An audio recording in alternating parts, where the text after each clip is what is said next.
Good morning, everybody.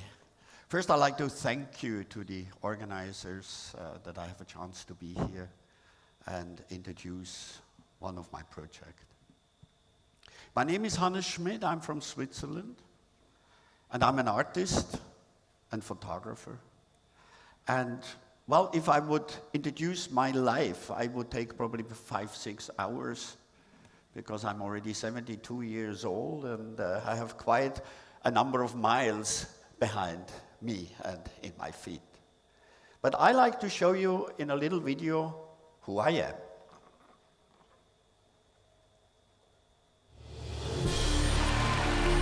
Each photo tells a unique story. And each story becomes a stunning photo. Eine Geschichte zu erleben war mir nicht gut genug. Ich musste sie leben. Realität zu inszenieren, das war mein Ziel.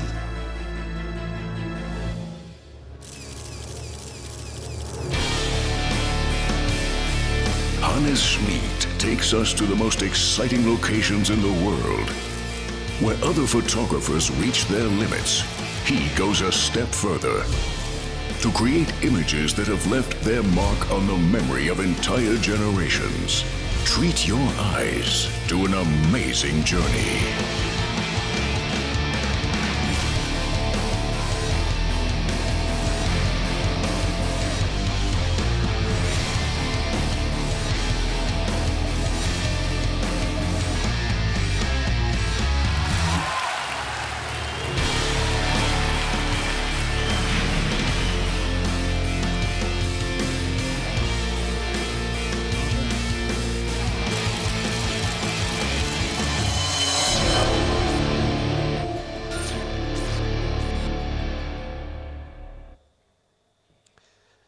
About 5 years ago, my life changed.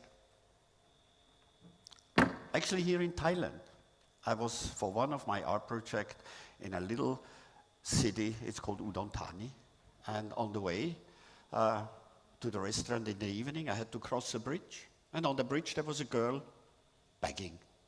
Well, I went into my pocket and I took out some butter and I dropped it in her little box. And then, because her face was covered with a piece of fabric, the piece of fabric went away, and I was totally shocked. I was looking in a completely burned face, a white eye, and I was so shocked. Her body was burned, everything was burned, and I was so surprised. I went off, I crossed the bridge, and I went to see my friend to have dinner. And I said to my friend, I cannot eat. This is so incredible what I just discovered. I go back. I want to know what happened to this child. So when I went back, she was gone. Next day, I wanted to find her, so I walked around everywhere. I crossed the bridge in the morning, in the afternoon, and in the evening, same time she was there again. So I tried to speak with her a little bit, but it was very funny. I couldn't really understand her because her lips were completely closed. And then another person passed by and said, "Oh, sir, you don't speak Thai with her. She is Cambodian. She speaks Khmer. And by the way, she's a begging doll. They made her purposely look like this so she makes more money." I was so shocked. I took an interpreter the next day, and then she was telling me the story. Her name is Wei. And, well, she comes from Battambang in the north of Thailand. Her father is a rice farmer, 9 children, very poor, like mainly the rice farmers in Cambodia.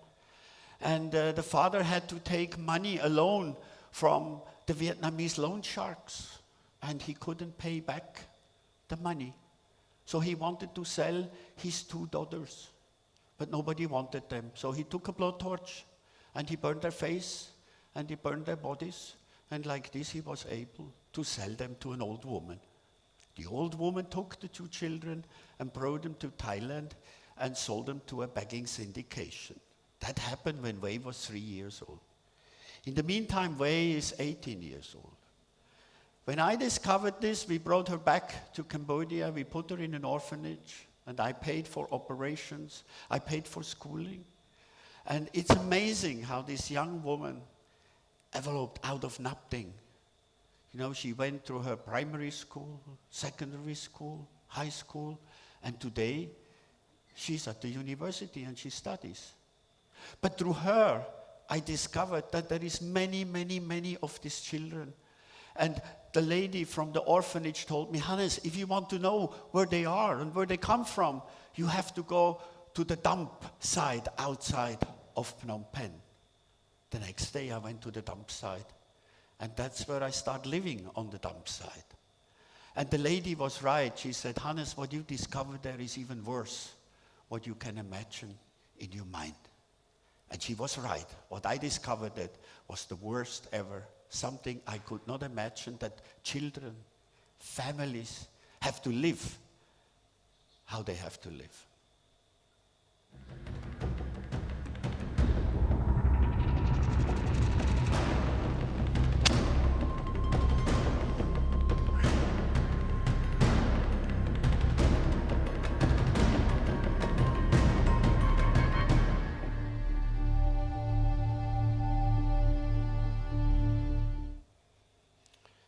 I started to live there. I rented my own hut and I became a part of the community. And it was so shocking for me as a photographer. I started to take pictures, but I felt I cannot just make some pictures and then turn the back towards it and walk off. I have 2 children myself. And I compared it with my children, what kind of life they have. So this is the life these children have. That's where they live. There is no toilet. You can do it in your shed. The rats are big as cats. At night, they run over. When the rain comes, everything is flooded. And what do these children have to do? Well, these families have 4 children, 6 children. And if they work from early morning when the sun goes up till the sun goes down, and with a metal hook, they tear out PET bottles, metal cans, plastic, wires for recycling.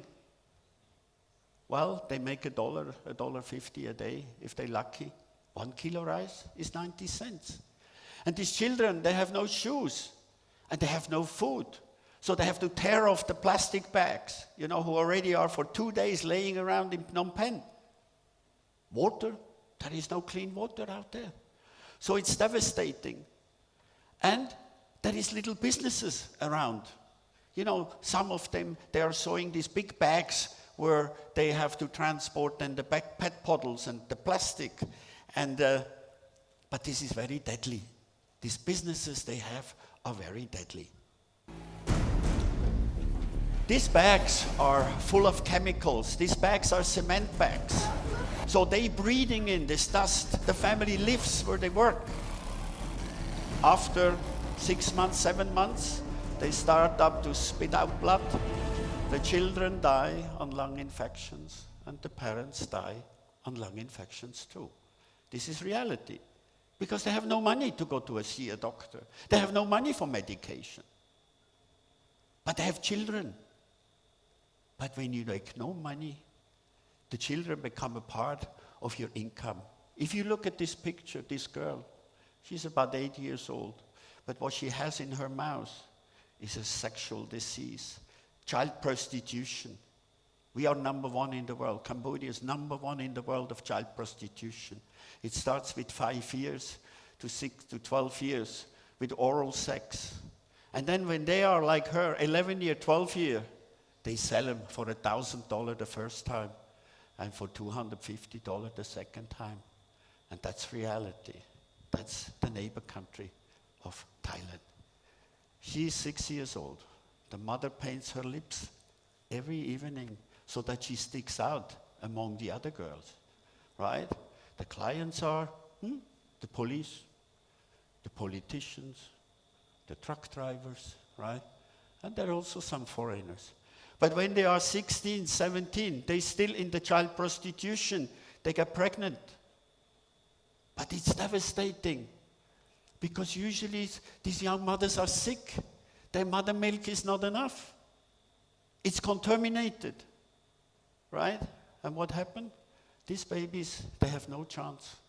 And sometimes the young mothers have no chance either.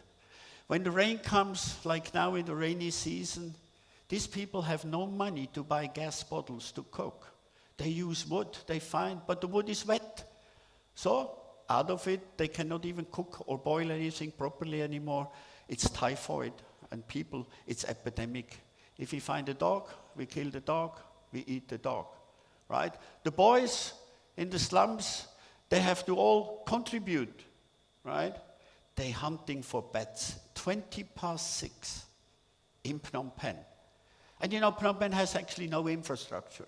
Everything from the toilets runs in the middle of the cities in these channels. When the rain comes, it's swamped with sewage, the whole city. But this is deadly too, because these boys get into this sewage, into this water, in this stinky, smelly water, and they're hunting for the bats in there, right? With sticks, they try to hunt them down. Well, they sell them after. It's 10 cents a bat. That's how they make money, and that's how these boys contribute to the families. But it's deadly. A lot of them drowned. We cannot even find them. They disappear in this black water, and they're drifting up somewhere 10 days later in the plastic. But not only that, hunting for rats is a good business. So they kind of do their own harpoons, and then they go at night and they hunt. And in the morning in the slums, the parents, you know, they pull off the skin of the rats. And be careful when you're in Phnom Penh. If you have a beef ball soup, you might eat rat meat. And this is highly contaminated. It's very dangerous. But all these people have no much chance because they don't have education. They're underprivileged. You know, 80% of the Cambodians on the countryside still are not able to really read and write in their own language. So the only way is to make money. They send their daughters into the garment manufactories, right? Mainly the Chinese run this manufacturing business. It's slavery. Slavery in the highest percentage. These women make very, very little money. Thousands of them are transported every day in trucks. These trucks are full, 100, 120 women on one truck. In the rest of the world, we would not even be allowed to transport animals like this, how we transport humans, right? But these women, they have a problem. With the little money they make, they should spend some of this money to eat, right? But they cannot. They cannot spend the money for eat. They have to spend the money to send home to their parents. So all these women are mainly undernourished. You know, they also infected by a heartworm disease, who is really very bad for them. But they're in the age of 17, 18, 19, 20. In Cambodia, you marry very early. And a lot of the marriages are forced marriages. We fight that they don't marry off the 14 and 15-year-old girls. It's against the law. But if the parents agree, you can marry off your 12-year-old daughter to a 65-year-old man. It's not a problem in Cambodia. But when then they get pregnant in their first months of marriages, these children are small growing and their brain is up to 20% less development. These children in this very bad school system, unfortunately, they will never have a chance. When I came over with Wei, I was in touch with Dr. Jim. It's a children's surgical center, and he is taking care about more than 800 people every day in front of his hospital. And I learned a lot from him. And it's gruesome. These pictures are not nice to look at. But we cannot turn our faces away anymore for things like this. We have to face it, and we have to fight that it doesn't happen anymore. Babies, they use to sell off. Yeah, this is a young woman. They just plunged the acid in the middle of their face. And this is how it looks when we try to fix it up again. But in Cambodia, the medical system is in the 1960s. Right? There is containers of medications coming into Cambodia, but it's never reached the people. Through the corruption, it disappears, and it's been sold on to other countries or to the people who can afford the money. When I all discovered this, I said, I have to do something. I have to help. So I started a small organization, first in Switzerland. 2012, I started Smiling Gecko. But I thought maybe some people give me money. But it was very difficult when you start something like this. There is so many NGOs, there's so many foundations. Nobody wants to give you money, so you have to use the money out of your own pocket. I started very small, distributing rice, distributing milk powder, distributing clean water, right? And after 1 year, I realized, oh, Hannes, you have not changed much, you know. These people still live in the dirt. They're still vulnerable to prostitution, right? They still cannot go to school. I said, but these children, you know, with their beautiful brown eyes, and they're so friendly, and actually they're happy. They run around in the dirt, and they giggle. And I said, I have to take over these children. So I took 280 children. I equipped the 280 children with shoes, school uniforms, books, bags, right? I got a couple of tuk-tuks because I had to drive them to school, but I had to pay for the teacher. In Cambodia, you have to pay, right? And I had to pay the parents because now they could not recycling anymore, and the mothers who could not sell them into the prostitution anymore. But I was happy. Finally, I did something. I thought, wow, now these children, they will have a chance one day. After 7 months, I was sitting down and say, oh God, this is even more stupid to support children like this. I'm nearly 70 years old. How many years can I support them? We have to support our children 20 years. I have a son and a daughter. My daughter is 18. I still have to put money in for the next 7 years because she's going to study. And now I come and I think in 2-3 years, supporting a little bit of primary school in a bad education system, I changed their life. It's not working like this. So I thought, but if I support the parents, and if I can see that the parents have a job and the parents can work, they automatically will support their children. That's how we all actually running this whole system of a family. Mother, father make money, then we have money to support our children. So I loaded up the people in trucks and we drove them up 100 kilometers, 80 kilometers, right? And there I was start building fish farms, chicken farms, pig farms, and I thought, wow, this is the right way to do. Now everything works, right? But you know, I'm not an agriculture engineer. I'm an artist. Do I know anything about breeding chicken or fish or pigs? Well, these people, unfortunately, the Red Khmer, have wiped out 50% of the Cambodian population in the 70s. And all the knowledge is gone.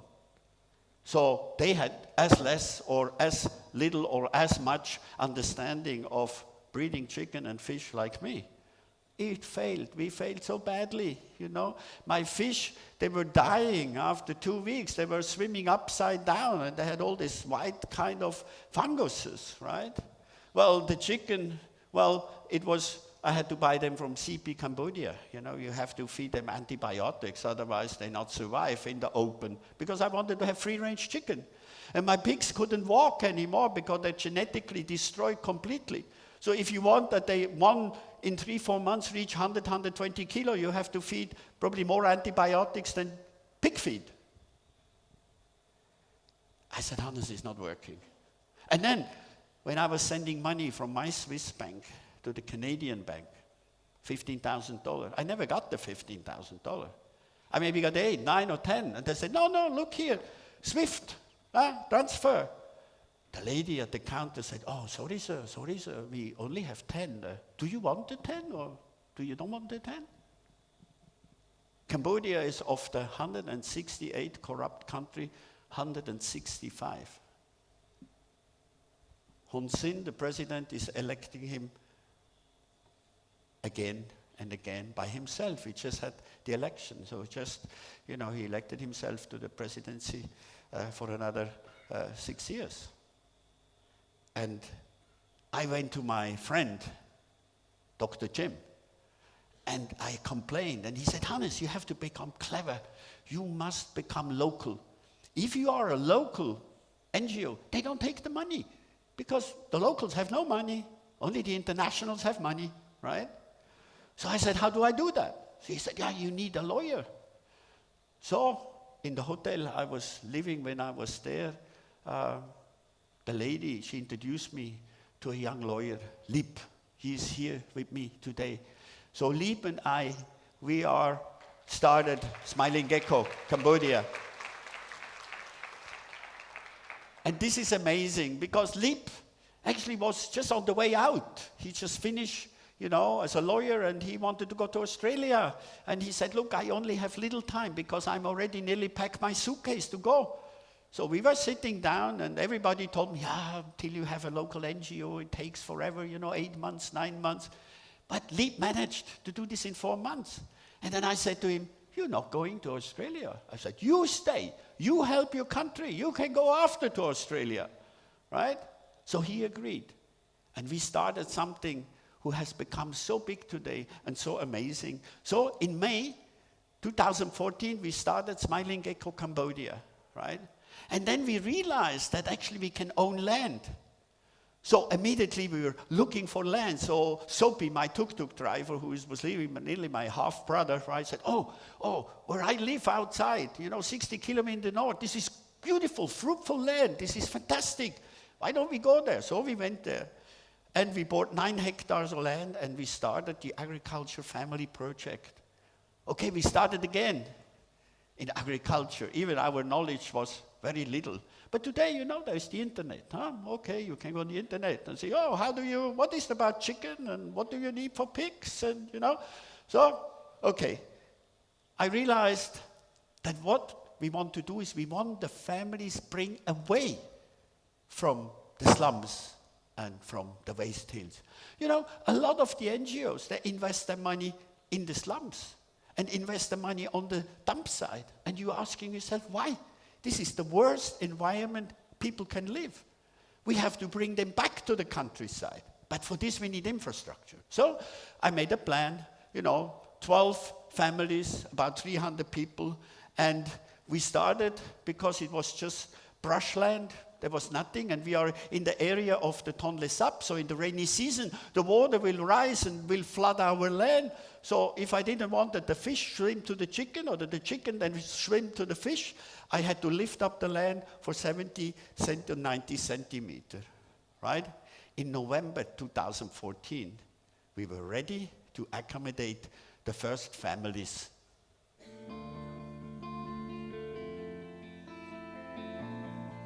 We were building beautiful wooden houses, not metal sheds. We wanted to give back also a part of their culture of a Khmer house.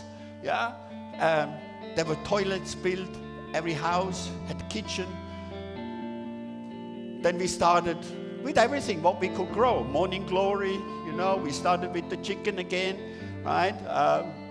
But all natural stalls, very simple, because it was all my money out of my pocket. I didn't have a lot of money to spend. We started with the pigs again, right? But the pigs are still a bit wobbly, right? They still were a bit genetically destroyed. The chickens we started, but our hens didn't really lay a lot of eggs, so it was very poorly what it came out. But at least we took these families away. We took them away from prostitution. We took them away from that dirt, where they are vulnerable to all that, to being abused. But I must say, it was still not there what we actually wanted. So because I struggled with what we do, our vegetables would not really grow, because later on I discovered, there is new nitrogen in the soil. There is actually nothing in the soil. In the tropics, it doesn't mean if you're in the tropics you have fruitful soils, because usually the earth is red. That means there's a lot of iron in the earth. Nothing grows really. So I did an email in Switzerland at the Agriculture Institutes, and 1 out of 12, they came back to me and said, Mr. Schmid, agriculture is very complicated. You need a lot of knowledge. I said, yeah, I have found out. I miss that knowledge. And they said, look, we cannot help you here over a coffee. Why don't we send you to agriculture engineers and they come and look at it? So when they came, it was devastating for me. They said, Hannes, it takes 5 to 7 years till you can grow vegetables.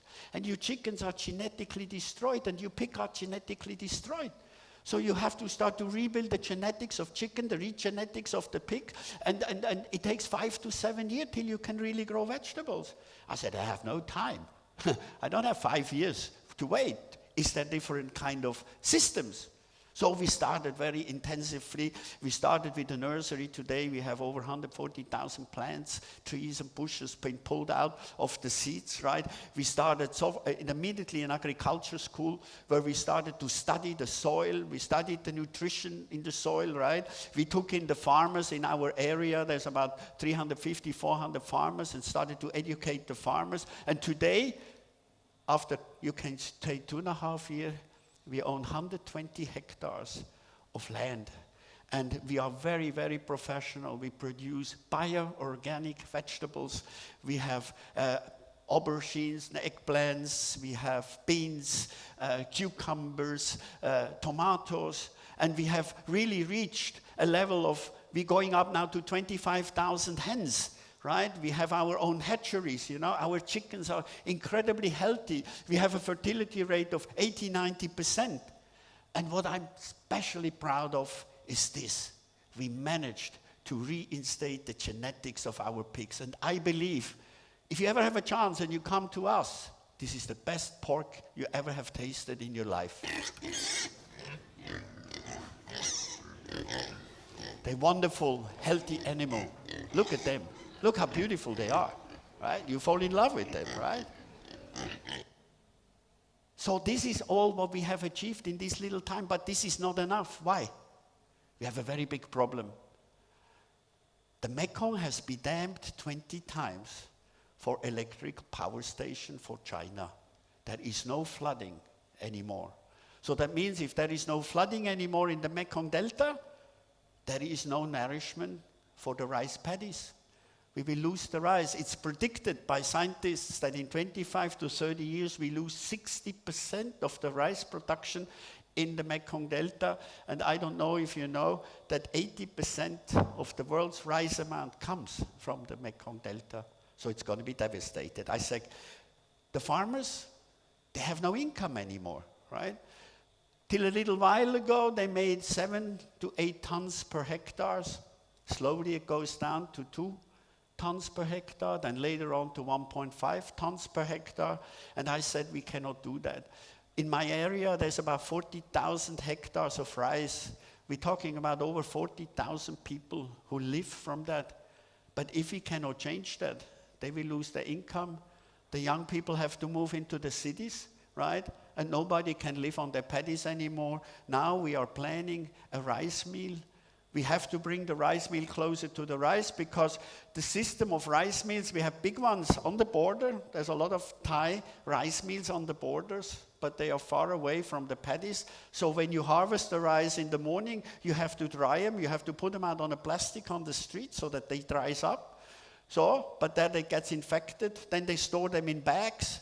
We actually lose 30% of the total rice production just because it's infected by funguses and bacteria. If I bring the rice factory closer to the rice, we already save 30%. But with a very modern rice factory, we can improve. So our project is 40,000 hectares of rice. It's about 6,000 farmers. This is over 40,000 people who would have from one harvest to the other a new life. But of course, this all costs money. This is investment. And you have to think that when you give money, where do you give your money?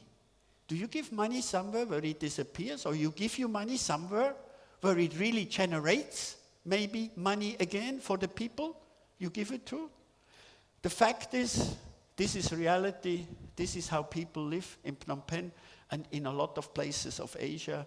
5-6 square meter, a family, with 10, 12, 16 people. And that's where they actually have a right to live, in a beautiful house, clean house. And we have a school out where we are. It's about 780 children go to school there with 5 teachers. It was a horrible place. The children have nothing to eat, right? And the teachers hardly speak their own language, right, so that they can really teach, right? We said this is not going to work. So we took over the school and we started to renovate this old building they had. We started to build tables and chairs and we supported the people. And what we did, we built it immediately a Mensa. Children who have no food, they cannot study, they cannot develop. So then all these children suddenly had 2 to 3 meals a day. We drilled immediately for water, because if you wash your hands before the meal, just with soap and water, you can really avoid 80% of all the bacterial infection in the colon. And these children has made in these 2 years where we're having this enormous transition in health. But I know I had many, many more children I wanted to bring in an education system. So I read in an article in Switzerland in a newspaper about the university in Zurich. They are specialized in alternative construction and building materials. Bamboo, the bamboo fiber, if you press them and if you glue them together, it will exchange the steel in the concrete.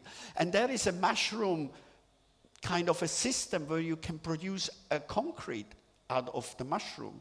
So all these technologies, I was very interested. So I visited the professor and I asked him if he can get together. He said, oh, I have 34 students and they have to do their diploma work. Why don't I send them down to Cambodia? They can study about your school, how we can build a school.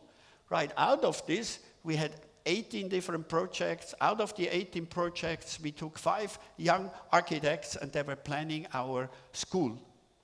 This is the school we planned.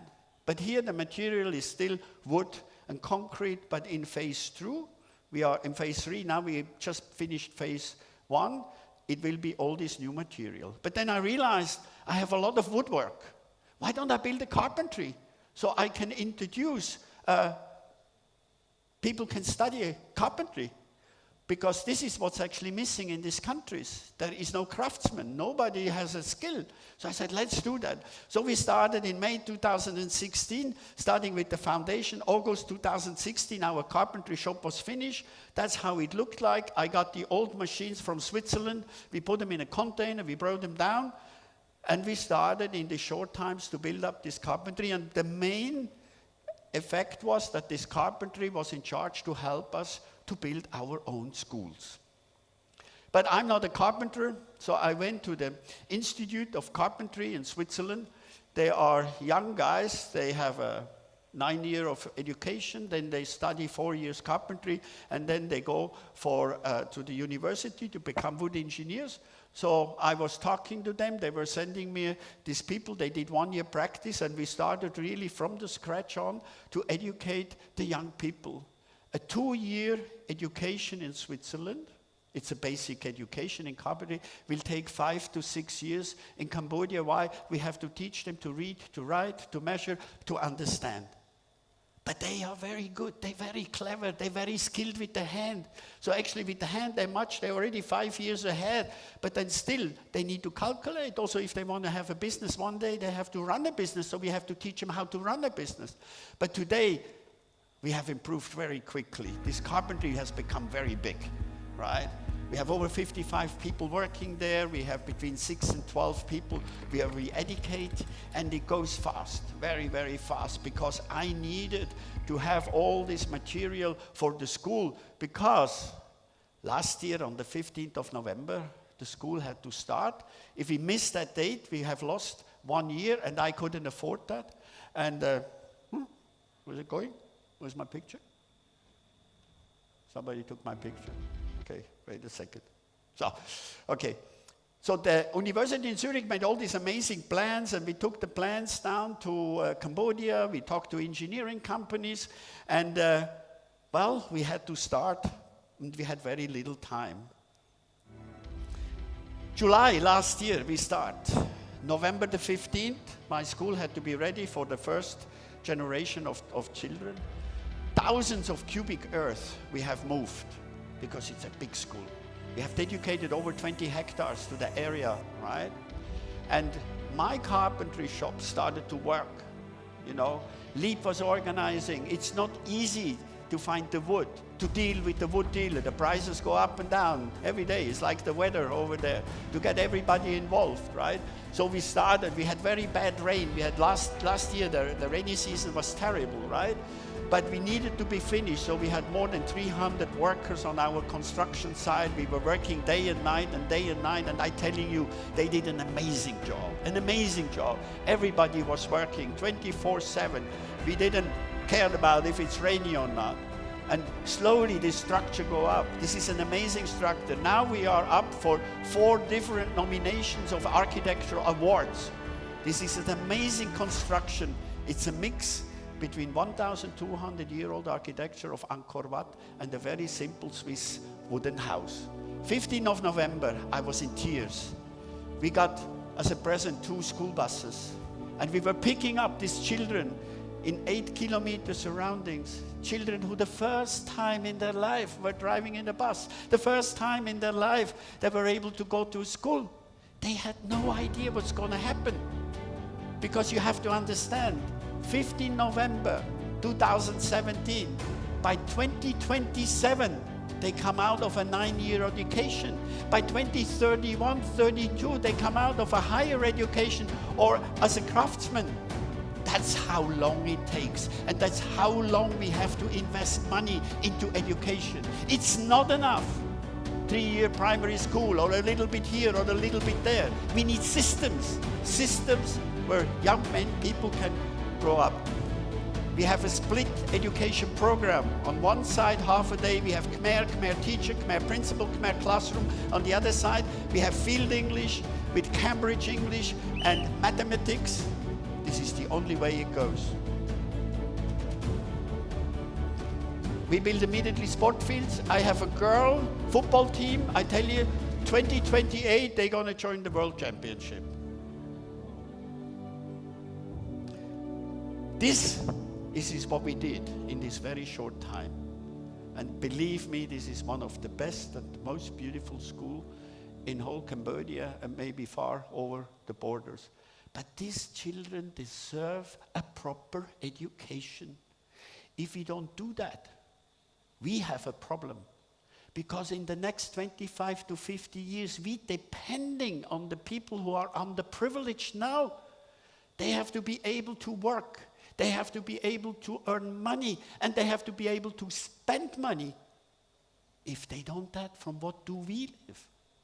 You have to understand, economically it's going to be a very big shift, and also demographically. But when you have at the end, and we reach probably pretty fast 1,000 children in our school. I couldn't cook on woks anymore, hygienically. So I have to build a food processing center. Check at this. That's what we use a year. We are cooking already next year 150,000 meals for the children and 150,000 meals for our employees. We slaughter 900 pigs, right? We use over 105 tons of vegetables. This is what it really needs. I never knew how much people really eat till you start to feed children. And we have to feed them with really high nutrition. If we don't do that, they cannot grow, right? If you only have rice. Rice is the main cause people die in Cambodia. 80% of the Khmer people die on diabetes because they eat 90% rice. They have no fish, they have no meat, they have not even vegetables. The average life expectation in Cambodia is between 52 and 56 years. In Europe, 86. That's the difference, right? So this big monster we are building now, in November, this big monster is finished. It's one of the very modern food processing center. There is a slaughterhouse, there is a butchery, there's a bakery, there's a pastry shop in there. And we produce convenient food and sous vide technologies. Because everything we do has to lead to profitability, right? We are like a startup in the third age. At the moment, we still need investments. We have to invest in this thing. But over the next 2-3 years, All these entities, agriculture, the hotel we have, the carpentry shop, all the little entities become profitable. So that means we don't have to bring money again and again and again and again for the same thing. I had always a lot of people, they wanted to stay with me. They wanted to come and visit us. But, we had really no place. So we were building some simply bungalows, and I realized, hey, why don't I build a hotel? If I have my own hotel, I can make money. It's very expensive to stay with us, right? But a lot of that money goes back into our organization. But I have no idea. I'm an artist. How do you run a hotel? I tell you, it's very complicated. Well, by a chance, because we picked a young woman who we found out that she is really a talent in cooking. And through that woman, I got the contacts to the Hotel Institute in Switzerland. So I was asking these guys to sending some of their students. So they came, and we started to establish this. We started to train. I realized very quickly, I have to train my people on a very high level. We have international organizations. They invest the money. They educate 1,300 chefs in 3 months. And you have to ask yourself, like in our world, you need to have 9 years of education. And then you need to study 4 years to become a cook. And now they come, and in 3 months, they want to make cook out of it. They don't even understand what they're different from a pot to a wok. I said, this is not sustainable. We have to bring them on the best level. Today, we're running one of the most beautiful bungalow hotels. If you ever want to enjoy, if you want to have the most beautiful time in your life, come to us, come. We built everything ourselves. All these rooms, we built a big swimming pool, right? Why? Because we have yoga. We introduce yoga courses with us, right? We train our people. I have a barista because I love coffee. So we educated baristas, right? We have yoga, we have massage. We train all these people. Now we just got the money from a Swiss lady to build our own spa. We have the best food you can find in whole Asia because Maria is one of the top chefs already in Asia. We have a bakery. It's beautiful when you come to us, right? They're very well trained in service. They can go to a 5-star hotel after 2 years. We have beautiful temples in our area. No tourism. These temples are out of the Angkor Wat time. We go there, we meditate, we enjoy life with these people. And I was building my own railway because there was a railway track from the French, and we started to build these draisines, right? So we can transport cows, cattle, pigs, motorbikes. It's a beautiful time and a beautiful place to come and relax and see that. And it is my cash machine, right? Next year, we were taken over by the ITB in Berlin. They have awarded us with the Golden Palm. This is the highest award a hotel can get. Right now, we connected to over 34 DMCs. We connected to the travel agencies. Now we have marketing people who come here to Bangkok, who sell our product, to say, come over there, come for a weekend. It's so close by, right? And we have estimated only with about 30-35% of occupancy, we can make already $500,000 profit a year, where we then can reinvest into our school. But this country has talents. This is Maria, 28-year-old. A horrifying story of prostitution and forced marriage. And she has a child, and we picked her up, right? And we discovered that she can cook. My friend discovered it. And today, you find her dishes in the 5-star hotels all over the world, right? One of her favorite things is her coq au vin. This is our chicken. It's a very tough chicken. You can actually not eat it, but you can cook it for 8 hours, and then it becomes delicious, right? It's a soup chicken. And I brought her back to Switzerland. The Swiss chefs are very famous, and I introduced her to one of the top chefs, 3 Michelin star, 19 Guemio, Frank Giovannini. First, he didn't want to let her into the kitchen. After, he didn't want to let her out of the kitchen anymore. He wanted to keep her, right? Today, she is chef number 21 at Frank Giovannini. And this is Andreas Caminada. This is one of the superstars. By the way, in October, he's coming here. He's cooking for 2 days or 3 days here in Bangkok. She's taken in this team.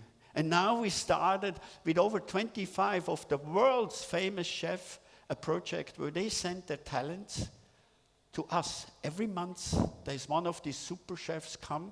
Well, I failed with my fish, terribly, right? But then I had some discussions with universities today. We started one of the most amazing fish breeding project. It's a very simple fish at the moment. It's a vegetarian fish, it's the tilapia, but it's the pink tilapia. It's an excellent fish who has been destroyed over the past 25 years of misbreeding. We bring it back from the originality. Actually, we learn a lot from Thailand. Thailand is very leading in fish production, and the university in Switzerland is working very close scientifically. So we get a lot from Thailand. Our first 35,000 little fish we got from Thailand, right? And now we start to produce fish. Very important. We need nutrition, we need proteins, and fish is a very good spender for that. We will produce in 2021 the first 1 million kilo of fish, where we fillet the fish, but then we have leftover, so we have a kind of a closed circle. The leftover of the fish, half of it used to produce fish sauce, and the other half we dry the bones and we produce animal proteins. And that's how we can use everything. The pigs we use from nose to tail. There is nothing waste, there is nothing being thrown away from whatever we do, and everything is bio-organic. In this short period of time, we have grown from 9 hectares to 120 hectares. Whenever I get a little bit of money, well, we invest again in buying land. Land prices are going up. And our goal is maybe 250, 300 hectares. As more we have, as more people we can employ, as more people we can get out of the poverty. This is the world today. The first video has touched a little bit what the situation is, but the situation is very scary, and I tell you why. The world in 2018. Several $1 trillion of aid have been sent to Africa. Can you make and a bit third louder, world please? countries. Over the last 5 years, Switzerland has spent over $10 billion in human aid. Still, more than 1 billion people live with less than $1 per day. 1 billion people are without drinking water. 170 million children are trapped in child labor. Charity alone has failed. Only if combined with economic development can philanthropy lead to lasting success. In 2015, the United Nations adopted a plan for achieving a better future for all, setting up Sustainable Development Goals by 2030. But this roadmap for a fairer and more sustainable world requires over $5 trillion of annual investment. $2.5 trillion are still missing. Traditional funding sources, governments, and philanthropy are under pressure. Private capital can be the solution. Investing differently, supporting new entrepreneurial solutions, and funding financially sustainable models. Businesses can drive the change to a more inclusive economy as a crucial source of finance, technology, and innovation, an engine of growth and employment. At the same time, businesses can profit from lucrative new markets and adapt their models to the powerful global trends: climate change, resource scarcity, digitalization, and demographic shifts. Business as usual is not an option. It's not possible. The governments are cutting their fundings. In the next 3 to 5 years, European, American governments cutting the funding to the poorest country in the world, because since 20 years they have invested and they have achieved nothing. $4,000 billion has been spent in Africa. What has been really be the outcome? In Cambodia, we have 4,500 NGO operating since 20 years. Thousands of millions of dollars been spent. We're still the poorest country in the world. We still have no education system and no medical system. Where has that money been gone? Well, we have a corrupt government, but they only take a third. Where are the other 63%? They all disappeared somewhere, not effective. What did I discover as an artist, not as an economist in this very short time? That actually NGOs, they're all like one-way streets. They mean it very well, and they also do something, of course. But does it lead really to what we need? You can see NGOs, one does a bit kindergarten, the other bit, secondary school, or fountains, or rice, or orphanage, or agriculture. But nothing is holistic. They not even work, or they don't even want to work together. I have so much struggle to find NGOs who want to join us, who want to work with us, who want to really share the experience we have and the knowledge. So I said, when I started, we are in the time of the cloud. Everything is in the cloud today, right? The music is in the cloud, the pictures in the cloud, Smiling Gecko is also in the cloud, right? So in the cloud, you can expand, right? So this is 2016, right? So we started. 2018, we have achieved already something absolutely incredible. We do not help just the single child, the single family. No, we have to get to a point where we produce an economical growth that many, many, many, many people can live from what we do. So, from there, in 2025, our cluster is ready. By then, more than 100,000 people will live from what we do, right? But the project is still not finished, because what we then do is we have created the first smart village. Today everybody talks about smart villages. I just was in Davos at the World Economy Forum. I was in a keynote and on the podium with Microsoft and the top architects from the world, and they talk about the smart cities. I said, guys, well, okay, maybe the very modern world you can introduce a smart city. But if you take Phnom Penh, actually you have to evacuate 1.8 million people. You have to bring the caterpillars. You have to clean everything down to the ground, and you have to start to build up a new city because we have no infrastructure. But who has the money? But if I go to the countryside, 100 kilometers, 150 kilometers up to the north, I can use 10 by 10 square kilometers. I build a road like this and a road like this, and I do agriculture, I build schools, infrastructure. It costs half of it. And we have achieved one of the biggest problems to get rid of it. This is urbanization. Hundreds of million people will move from the countryside into the cities because they have no existence on the countryside. China, 600 million people till 2026. Well, the Chinese can manage, right? They just build cities for 20, 30 million people before they come. But can we afford it in the the rest of the world? No. So I said the smart village is so important, but in 2025 our cluster is ready, right? But it's still not finished, our project. The vision goes on.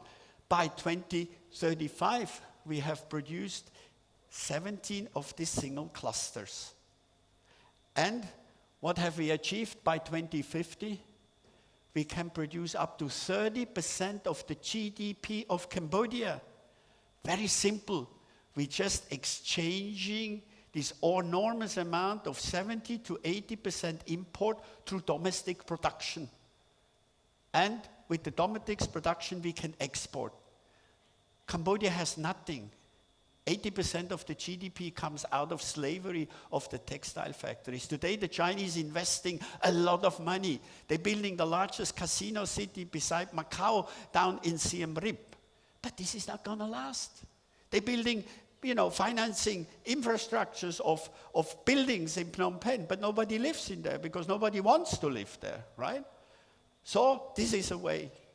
That means we have to start thinking, how do we invest the money we donate? There is different models. It's called social impact investment. Very important, but how do we handle that? And we need money. We are Smiling Gecko. We are in the third level of a startup. Our entity is already profitable, but we can, in such a short time, we cannot generate enough money to invest into the rice mill, into the extension of the country, into the extension of the school. Our plan is that our school next year is from 2-year-old. This is nursery, pre-kindergarten, kindergarten, primary, secondary, high school, and university. We built the university right on the back. We pack everything on one place. Actually, we're building a village, a modern village or a city. Well, I started with Wei, and I end with Wei. Wei, one of the most amazing person I ever met in my life. Well, I went home to her family, and it was very sad to see she took her father in her arms, and she said to him, I know it's a terrible story, but I cannot believe that you wanted that you did this purposely. I'm sure it was an accident. And then you meant it well. You gave me to an old woman, and she wanted me to sell flowers, but then she sold me to a begging syndication to Thailand. This is how the Khmer people, the Cambodians, deal with their horrifying history they have out of the Red Khmer. And that's also how she handles her. She came to Switzerland to UN, and she had a talk at the UN, and I did a little introduction movie, and I just want to finish my speak with her talking to you and tell you her little story.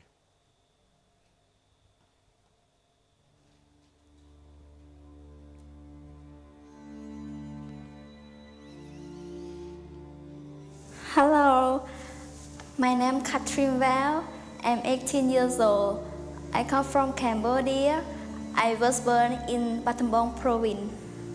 When I was a small child, an accident happened and my face and my body was badly burned. I can't remember exactly, but I know it was very painful for me. I remember after a while, my parents gave me away to an old woman who wanted me to sell a flower. The old woman brought me to Thailand and sold me to a begging syndication when I was 3 years old. From that on, I was begging on the street, the market, and on the bridge. My day was very long. I had to start early in the morning till it was late at night. When I was 4 years old, I was begging in Pattaya. I was lucky when foreigners saw me, I made more money. At the end of the day, I had to give my money to the begging syndication. The burn in my face, it was very bad. I was blind on one eye. To the burn of my mouth, my lips were sealed and I had difficulty to eat. In all the 4 years I was begging in Thailand, I had no medical help or education support. In 2004, the police was arresting me and put me in jail as I had no legal paper and I'm not from Thailand.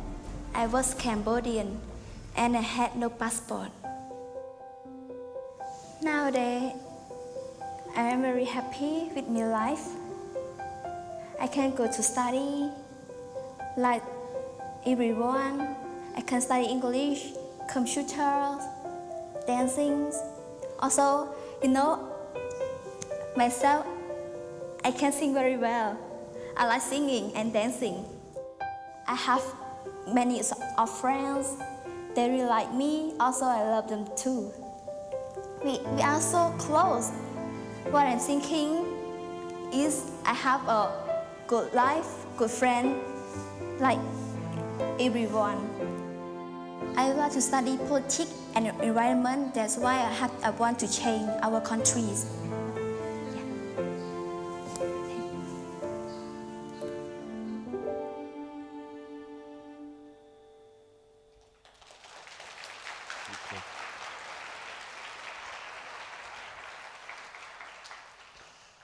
Because Wei, Because Maria? Because thousands of children, thousands of families. That's the reason why I have dedicated everything I have, my family asset, my time, my life, to this project. And I tell you, the reward is amazing. The reward is not money. The reward is satisfaction. The reward is very hard work. And to prove that it is possible, even as a single person, to achieve something, this is amazing. This is the best time I have of my life. And please, please, think out of the box. People always ask me, how can you think like this? I said, well, for me, it's very simple. If you know that you know nothing, you're probably one of the most intelligent person in the world. Then you go and ask if you don't know anything. And as an artist, what is very important is to think free. When you think free and you pair this with your creativity, it leads to innovation. This is especially for the younger generation. You have to think free. You have to be in a different way. Think out of the box. And don't be afraid to make mistakes. Only if you do mistakes, you can learn. And it's so nice to be here. It's so nice to be here and see all these people and to see how they open the heart and they want to give. But please, give it into the right box, into the right way. See that what you give is making progress and help really people out of poverty and give them a chance for the next generation. In 2050, Europe, America is only 20% of the world's population. The larger chunk of world's population is here in Asia. Economists have estimated 75% of the economical growth is here. So that means the future is Asia. And you will have a lot of power to help to change the world. Thank you very much that I was talking to you. Thank you very much.